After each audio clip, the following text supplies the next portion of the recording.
you sick and tired of people disrespecting you? Go away. Wondering why people are always looking down on you and not understanding your value, your potential, your worth? Then you found the perfect video. The way people treat you changes today. It starts with knowing specific things that you are doing today that are driving this disrespect. Here are the 7 most devastating habits that you most likely do on a daily basis that are causing people to disrespect you. You need to learn all of these habits and begin immediately to remove them from your life so that you finally get the respect you deserve. And pay attention to number 6, the mother of all bad traits you need to fix now. Let's get into it. Number 1, you hold no mystery. You reveal too much about your life to others. Do you think that sharing everything you are doing and what you are pursuing is helping you in some way? No, it's not. You need to stop being an open book for everyone to read. If you become too predictable and you hold no mystery to others, then they don't give you much respect. What people know fully, they control, and they do not fear what they fully understand. It is important to maintain a certain amount of mystery about you to others.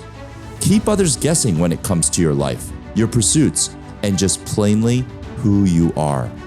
Feed them with information very intentionally. Give them only what they need to know so that it works for you. Once you become a closed book, others will think of you more, wondering what's written in those pages. The lack of clarity will turn you into a larger-than-life character in their minds, and they will know you to be someone who is more careful with their personal life and not so generous with their information. This draws respect and keeps disrespect at bay. Number 2, you speak too much. Aside from revealing too much, the amount of words you say and the amount of time you take up speaking matters a lot when it comes to how others perceive you. In general, the more words you use to say something, the less impactful the message will be. How you communicate tells others a lot about your thought process, and they will judge you immediately, which often leads to disrespect because most people just vomit what they are thinking. If you don't have any filter in your brain that catches your thoughts, processes the information, synthesizes it into something concise and clear, then what you end up saying will seem like a stream of words that dance around the idea and have a hard time delivering the essential point. What's especially disrespected is when you repeat things in what you say. If the listener senses that you are restating things and that you are figuring out the message as you speak, the listener's brain shuts off and immediately judgment is placed, which leads to an accrual of disrespect. When you really need to speak something, it's best to give yourself time. Be comfortable with the silence to process in your mind what you would like to convey and prepare a concise and clear message, then speak it. The fewer words delivered will have much more weight, will make the listeners lean over to listen very intently, and once you deliver it, they will think about it more seriously. And you will be considered as a very thoughtful, smart, and intentional person, not to be messed with, not to be disrespected. And the last point on speaking too much is that you don't listen enough. The act of listening intently and absorbing the information and insights delivered to you in full is noticed by those you are speaking with, and they see that as an act of an enlightened person. Listening is the lost art of conversation. It drives people to really appreciate your time and appreciate your presence. Prioritizing the gathering of information versus the giving of information grants you more respect, and you become a part of the very few that exercise this secret and gain respect for it in return.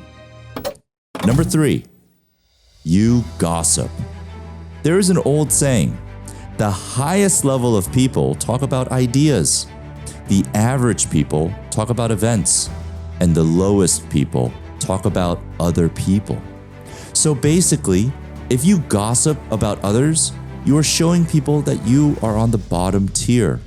Spewing gossip lowers your image to others instantaneously. It may seem fun and interesting to gossip about others, but that's purely short-term stimulus and long-term disrespect. What you speak about reveals where you place your priorities, and it also shows your worldview. If the lens that you see the world with is focused on other people, then that speaks to a mind that is getting distracted by the meaningless happenings of others and missing out on the exploration of impactful topics, solutions to problems, perspective upgrading discussions. Even if others are discussing gossip and sharing their opinions about others, just say to them, "Oh, interesting," and then change the subject. Don't fall victim to the trap of contributing to gossip. Just let it go in one ear and out the other. It's a waste of your time, and you are better than that. In the short term, people may be a bit taken aback that you are not joining in on their discussion of others, but over time, they will respect you for it. They will realize that you have more important things in mind, and you are not so easily pulled into the muck of gossiping about others. Number 4, you are too negative. Most ideas are bad ideas, and having some conservative view is smart. But if you are vocally negative all the time and are addicted to pointing out why things are going to go bad, then people are going to not want to be around you, and they will eventually look down on you. There's a lot of risk with everything, yes, but true wisdom is embracing that risk represents opportunity, and taking measured actions on those risks and learning from failure is the only way to move forward. Being negative means that you are sensitive to the risks. This can be a very good thing, as long as you don't let it engulf you. If you understand the risks but then propose a path forward that takes those risks into calculation, then people are drawn to you for your wisdom and action-oriented approach, rather than pushed away for your negativity and being closed-minded. In a way, it is leveraging negativity in a forward-moving way. It's redirecting a bad thing in a way that it becomes a good thing. All it takes is a tweak of perspective. Number 5, you have no pursuit. Why are we here on this planet? No one truly knows the answer to that. But in general, having something in life that you pursue will get people to respect you and look up to you. If it seems that you are not working towards anything, then people tend to disrespect you. Having some pursuit in life is connected to value, and the pursuit can be about anything, from growing vegetables to building companies. It is purely about the energy that you put into something, the dream you have, the action you take on that dream. Pick a passion you have, a goal, and take the steps now to start towards that goal. One great habit to develop that pursuit is to learn from experts by reading relevant books. Tons of insights inside the right books that can help you stand on the shoulders of giants to see farther and accelerate towards your goals. I've recently been introduced to a great tool that I highly recommend to you to help you gain those valuable insights from books while saving you plenty of time. The tool is called Shortform, and it creates these very clear and concise insight summaries for the powerful nonfiction books out there that would be what you need to help you in your pursuits. They also take the key points of the books and create interactive exercises so that you learn the insights at a deeper level. So in a way, it can be better than reading the book itself.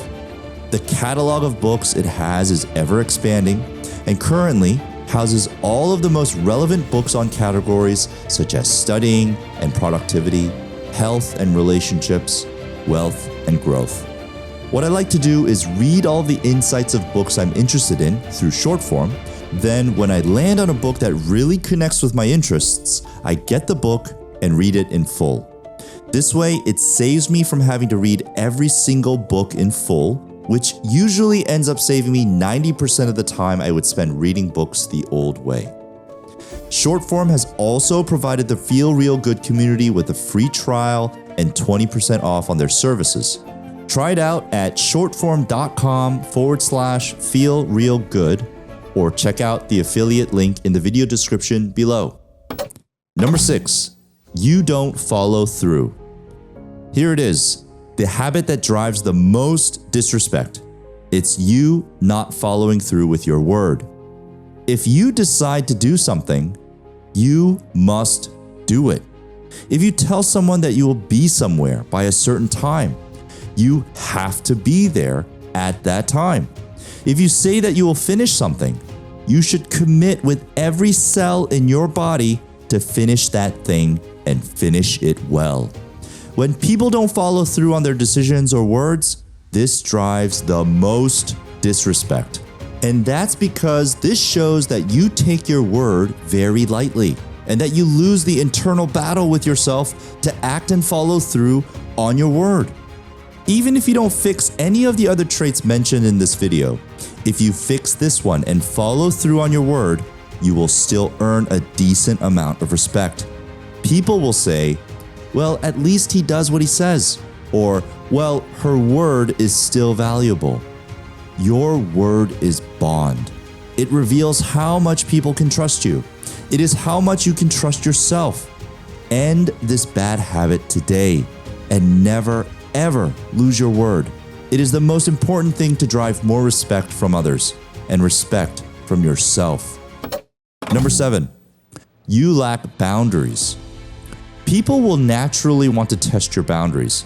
It's an animal instinct to test boundaries. And if you always say yes and let people do as they please with you, then guess what? They will disrespect you. Knowing your own boundaries is a fundamental requirement to drive respect from others. Know what is important to you and your priorities. Evaluate requests from others to see if it makes sense for you and if the value exchange makes sense.